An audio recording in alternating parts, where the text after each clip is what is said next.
A quick word before we get into today's podcast. Our dogs are a huge part of the family, and like any dog owner, I want to ensure that they are getting the proper stuff. And this is why we absolutely love Butternut Box. They just make it incredibly easy to feed your dog well. Every single plan is perfectly portioned and tailored precisely to your dog's age, breed, and lifestyle. They have over 11 recipes to choose from, so if you have a fussy eater or a dog with allergies, they're sorted. The meals are delivered straight to your door frozen, so you never run out. You just leave a few pouches out in the fridge to defrost, and you're good to go. Plus, you can now find them in Maxi Zoo stores if you need to grab a pack. It leads to better digestion and healthier guts, which every dog owner can appreciate. Go to butternutbox.com/lines of inquiry and use the code lines of inquiry to get 50% off your first 2 boxes today.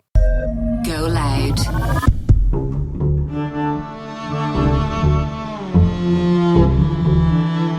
My name is John Sweetman, and this is Lines of Inquiry Case Notes.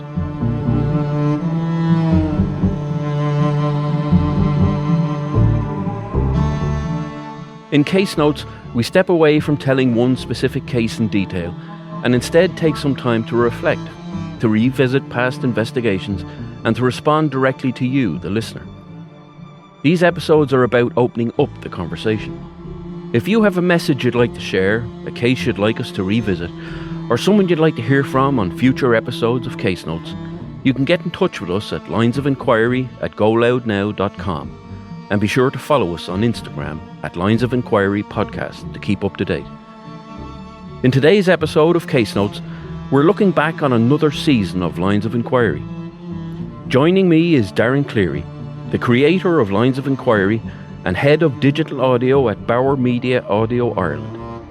Today we're going to reflect on some of the cases and conversations from this season and give you a little insight into what's coming up next. Darren, you're very welcome. Thank you very much, John. Thanks for having me.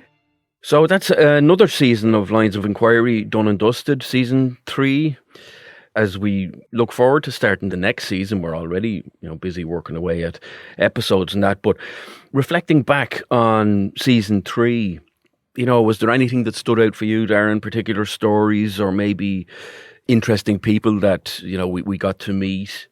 Yeah, anything at all that for season 3 was a highlight for you? Yeah, I think the one that I always find myself coming back to is the Elaine O'Hara story. Yeah. It's one that is just shocking in the extreme, and like the element in life that none of us really are prepared for is how much success comes down to luck. Yes. And a bit of perseverance. Yeah. And so much in that was down to just the right place, the right time, the right weather. The original discovery of the stuff in the Vartry Reservoir comes from a heat wave, low water levels, and a guard who went back again to check for stuff. Yeah, so, he took the time. I think just something was niggling at him, and as you say, the weather had the water levels low and all that, and that's what struck me, because I remember the case at the time. I was still in the bureau at the time, and I remember, hearing about this. I know what you're saying about the Elaine O'Hara case, and what struck me very much about that one was the amount of work that went into it, particularly with all the mobile phone stuff. Poor Elaine's remains had been, out there for so long that there was no kind of physical evidence tying Graham Dwyer to, the scene or whatever, but the amount of evidence that was gleaned from the phones and that was just something else, And that's the thing, she'd been out there so long they couldn't tell a definitive cause of death, because there was no way, with the amount of time that had passed and animal activity and things of that nature. But they were able to build such a strong circumstantial case in that the confluence of circumstantial evidence against Graham Dwyer made it impossible for it to be anyone else. Even identifying them, and even down to references he made about flying.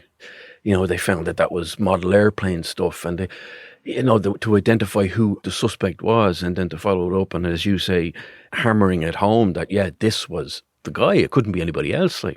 But I know what you're saying. I found it fascinating, and similar in some regards in that it was the deceased remains were, subsequently found outdoors, was the Patricia O'Connor one. Yeah. Which I didn't know a lot about, and which is surprising because, it was such, a gruesome case, and, it's relatively recently, and yet I don't think it hit the headlines as much. No, it was a story that had so many moving parts and so many people involved. It's hard to fathom, when you see stories of someone being killed by someone close to her, generally there's horror by everybody else. Yeah. Nobody is expecting it. In this instance, there's a number of co-conspirators. Yeah. So it's such a strange story in that there are so many people culpable and so many people responsible for it.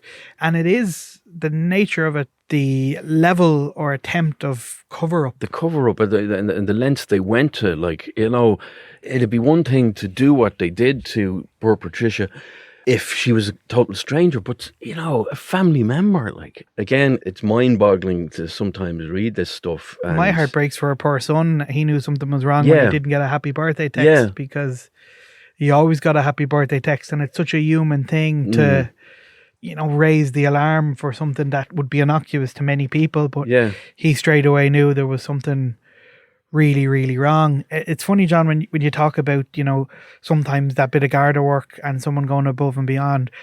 In your course, your work, did you ever, after the clock stopped, tempted to go back to a scene and look for something else? Well, you'd never go back to a scene on your own. If you wanted to look for something else and if a scene was still being held, especially a serious crime or whatever it may be, you'd always voice your concerns and you'd be supported with it. We often went back to scenes just to have another look for different bits and pieces, but it's somewhat different in my case because that was our sole purpose, was to examine a scene and glean, information or evidence from it. But for, your frontline Gardaí who are juggling with any amount of other things on a daily basis, to actually have the wherewithal, like in the Elaine O'Hara one, to say, something's not sitting with me here. I have to take my hat off to that. I'd like to think that if I was in that situation and not in the cosy confines of a specialised scenes of crime unit, that I would, if I had doubts about something, go and try to either quell those doubts or whatever, And the surprising part was that it was a uniform guard, because I would have thought that the uniform guards respond to what happens on their tour of duty rather than going out. That nearly seems like detective work. Well, I mean, detective is detective is just a word. It's a title. Like all Gardaí, all law enforcement people, all kind of, even mothers at home with teenage kids do detective work or whatever. So, it's par for the course, and probably even more so because the uniform guard, your regular guard, frontline guard, has to deal with everything. Detectives then become, more specialised into the more serious crimes and stuff like that. But no, it wouldn't strike me as unusual. And, it's just obviously somebody who takes their job seriously and is willing to go that little bit extra just to satisfy a niche that's there. And in my experience, and I'm always quoting films because I can never come up with witty stuff myself, but I remember Robert De Niro in a film called Ronin, and he says, if there's a doubt, then there is no doubt. So if something is not sitting with you, it's probably a good reason why. And obviously that guard in the Elaine O'Hara case felt that way. We've had a lot of emails, obviously, from listeners across Ireland and across the world. I know listeners will often leave comments. The nature of Spotify is you can't really reply to Spotify comments. So if it is an email where you're looking for a response to a query or question or a suggestion, and you'd like a response from John or someone on the team, email is the best. It's linesofinquiry@goloudnow.com. But John, what has the response kind of meant to you after your third season in the hot seat? It's meant a hell of a lot. It's meant so much that people out there take the time to just to send an email at all, regardless of the content, regardless of whether it's praise or criticism. Everything is welcomed. And, so many people have sent emails suggesting that we cover certain cases, but I'd have a list now, twice as long as my arm. Fortunately, we're never going to run out of material.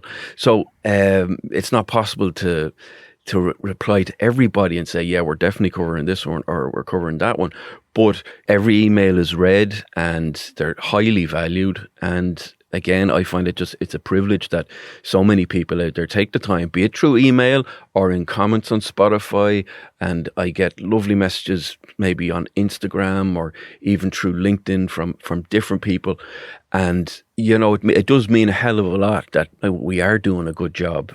And there has been some feedback about, the amount of ads and stuff like that. But unfortunately, that's how we get to make Lines of Enquiry is from the ads within the podcast. That's the thing. If you're probably listening to this podcast on Apple or Spotify or GoLoud, you don't pay to listen to the podcast. It's free. Yeah. Unfortunately, it's not free to make. There's a huge amount of time, consideration, care, and energy goes in from a very, very talented team behind the scenes who work closely with John to craft each episode.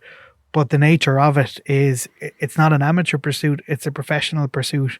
And particularly when you're dealing with crimes or legal, it's very important. Yes. There's no room for mistakes. We can't actually get anything wrong. And it's really, really important that it's done properly. So it takes time. And it can be expensive to make. And that's why there's ads. And I know people have commented on the volume of ads. I think generally 99% of people listening understand that ads is what keeps the podcast turning. We don't receive the license fee from RTE. We're not a public service broadcaster. So to just echo what John said, I appreciate your patience with the ads. Yeah. I appreciate your understanding. If you're like me, there's a little button on Spotify that you can skip the ads. You can go 15 seconds in. Certainly over the last 3 seasons and going into the next season, I know the amount of work that goes in it. And sometimes I have it easy because I can come in and sit and read a script that I didn't write or whatever. But I'm very conscious of the work that's done in the background and the editing and the sound and, all of that stuff. The stories, John, obviously it's something that we've spoken about before. Not every case will end neatly. Not every case will end with finding out who was responsible and that person facing justice. Are there any particular cases where you wish maybe you walked away with more answers or a missing element of a story that's always stayed with you? There's obviously we have, one of the very early episodes we did about Barbara Walsh, who went missing in the early 80s over in Connemara, just disappeared into thin air. And with the passage of time and maybe people passing away and whatnot, it's just like the story or the case, it kind of fizzled away, and it was something that I wasn't aware of, certainly wasn't aware of the case, but it got its hooks in me, and, those type of cases where the further removed we become from it, because there's no body, there's no scene, there's no, maybe murder weapon if that's what happened or whatever. Just, the further we get away from it, the chances of any resolution are not coming from the forensic end of it really, but from people, that might know something at all about what might have happened. But same, we recently in this season with the Ciara Breen one, another one where she just disappeared and was there one moment, next moment she's gone. And, it sometimes is frustrating when you're dealing with an episode like that I wish I had more. I wish there was something more, like the Philip Cairns one. I think having those stories are important, obviously, to make things more varied, but bringing the likes of Barbara Walsh, Ciara Breen, Philip Cairns, any of these people that they're not forgotten about, and I know they're obviously not forgotten about by people closest to them, but to a wider kind of, a wider demographic or audience or whatever the phrase is, that you keep it alive in some way, and that maybe somewhere something will jog with somebody. So I think it's important to have those stories, even if they may be a little bit frustrating sometimes, And you just never know where the break is going to come from. You don't, yeah. You never know what'll break a case. I wouldn't be foolish enough to think that someone will listen to this podcast and maybe send an email with a piece of information that will change something. But you just never know. I don't know who it was now, and I should have looked it up. There was somebody sent me something on Instagram about a podcast over in the States, I think it was, like a true crime podcast similar to ourselves. And from interest garnered from that podcast, and I must look it up, I think they solved it. Information came forward or something because somebody heard it and it rang a bell or whatever. But there was a successful conclusion about it. Like as I say, I'd love to think that had happened with us, but that's not the goal. It's the goal, I think, it was really just to say that not everything can be tied up with a bow at the end of it, And that's why I think you mentioned Ciara Breen. I found that story really, really hard because it's just, they were so close, it felt. Yeah. They had a person of interest. They had a suspect. They'd arrested that person twice. It felt like potentially at one stage they were questioning the guards were about to make a breakthrough until his solicitor arrived, and it all went kind of, the wagon circled and nothing came forward. And then they were doing searches, and it seemed to hinge on, they found a piece of clothing that they thought might have been Ciara Breen, which would have placed her in Balmer's Bog, and they brought it to her mother, God rest her, and they showed it to her, and had it have been hers, they were fairly confident that would have given them enough of a case to get the DPP to level charges. But because this garment was buttons, and the mother was fairly certain that Ciara's was a zip, it didn't work out, and it felt like they were so close to getting something, and God help Ciara's man Bernie, she left the world without ever knowing what happened to her poor daughter.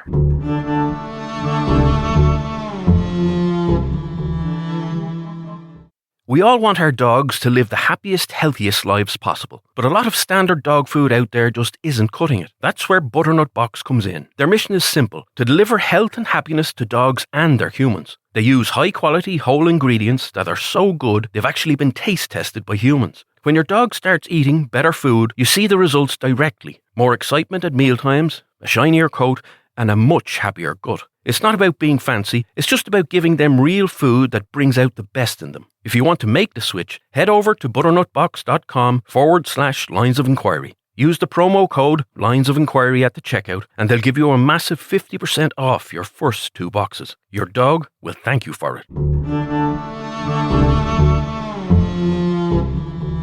Looking ahead, we've been working on the next season.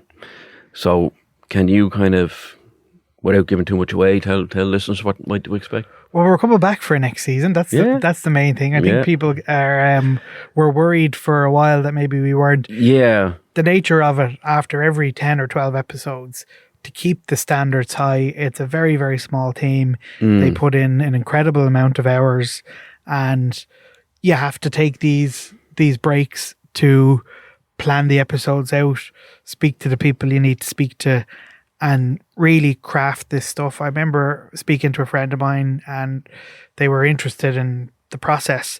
So you remember when you went to college and you had to do a 1,500 word essay, and you'd have 3 or 4 weeks to do that, and you'd still leave it to the last minute. An episode of Lines of Inquiry is 7, 8, 9,000 words. And I know there's some of them there have been stretching into the 10s, 11s and 12,000s. And and I know myself from writing the odd episode, you're talking about a minimum of, probably around 9,000 words. And that every one of them has to be correct. And it has to be correct. The content has to be right, but it also has to, it has to flow right. Then it has to be checked. There has to be a legal check and all this sort of stuff before we even sit down to record, which is another, several hours process, and then editing and putting music and everything onto it. But as you say, between the seasons, the short list of episodes or stories for episodes have to be confirmed. They have to be divvied out, who's writing what. And so in the meantime, we've had the case notes and the shorter form episodes like case notes.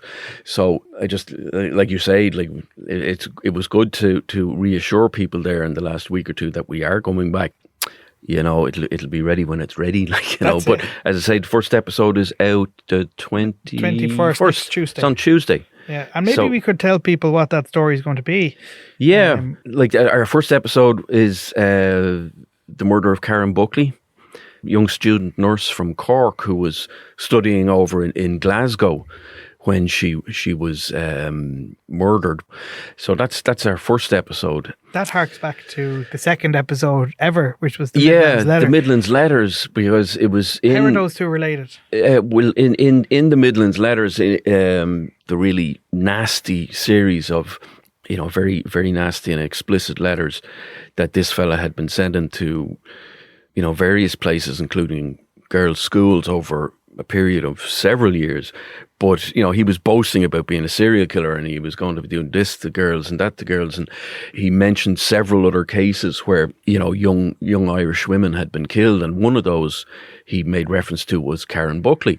Well, he said he wasn't responsible for that, but he was saying what happened to poor Karen would be nothing compared to what he was going to do now. And thankfully, that man, the writer of the letters, Liam Finlay, didn't act out on all of these promises. But it's good to kind of come back to that, because we had touched very, very briefly on Karen's case back then, that now we're giving it the attention it deserves for the first episode of the next season. Can you tell us anything more about what's coming up, or will we keep it close to our chest? Yeah, well, there's one you're starting work on, John. It's your first documentary box set. Obviously, people have come to understand the type of episodes we do. We do the narrative episodes, which cover a particular story from start to finish. We do case notes episode, which are guest leads. We do incident briefs, which are kind of shorter form content of not smaller stories, but told in a more constricted time. Obviously, we don't have the time to get into every story in the same kind of depth, or in some cases, if there's been guilty pleas or if they weren't particularly high profile cases, it can be hard to find the background enough material. Information for a full-on episode. But I know what you're saying. There's stories that are still quite interesting, but might be more in a shorter form. But the one you're doing we can mention it briefly. When we pitched this in our editorial meeting last season, I think you visibly kind of sat up and looked uncomfortable by it. Yeah, like I don't know if you want me to mention what it is. We'll just. I think you can mention. Well, we'll just say it's a case that goes back. Dublin-based case. It goes back a good few years now. It goes back to the early 70s, Dublin-based murder case. But the circumstances of it, when we sat down to discuss episodes for season 3. And both you and Owen mentioned this particular case. Like as you said, my ears pricked up straight away, and I was kind of like, hang on a second, and it was something that made me remember something I thought I'd forgot, or maybe even imagined from pretty much back in that time, back in the 70s when I was a young lad. You looked like you'd seen a ghost. Yeah, because it is so long ago, and I was only very, very young when I heard about this case, when I heard about some of the circumstances of it that frightened the living daylights out of me as a youngster, probably about 6 or 7, growing up in the 70s. And over time, I forgot about it. And, to some extent, I probably thought I had imagined it until you brought it up. And I was like, hang on a second. Then we started to look into it more, and I said, I have a closer look at that from a point of view of doing, the normal lines of inquiry episode on that particular case. But it's such an unusual case and shocking in its detail, but the fact that it hasn't been heard about by most people, when you mention it. We all found it fascinating that this kind of veil that seems to be around this particular murder case, and that's why we're looking at it more closely. And as you say, we're going to make it into what is the term again? Box set. Box set. You'd say box set to me. I'm thinking physical media, and but it's several episodes of the same story. But I'm really, really looking forward to that. It's one like any of the cases that I've written scripts on, and as I say, I just do a few compared to most of the rest of the people. But any of the cases that I've written, you do tend to go down the rabbit hole because you have to make sure that you have your details correct. But with this case, the rabbit hole doesn't seem to have a bottom in it yet. We still keep finding out little things, and there's still so many questions unanswered. So it's quite disturbing story. It's disturbing. Yeah. Is it like back your very early days as a guard? Like you're going to be knocking on doors, you're going to be trying to meet people. Yeah, out on the pavement in some ways. A little bit of that is going to have to be employed. Certainly, getting out and about to the actual areas where some of these events happened. But that's good. It's nice to be able to touch and feel and see a place rather than just reading about it off page. So I'm really, really looking forward to that. And John, people can expect that series around the end of October. End of October, yeah. So Darren, thank you very much for joining me today. It's great to have a chat.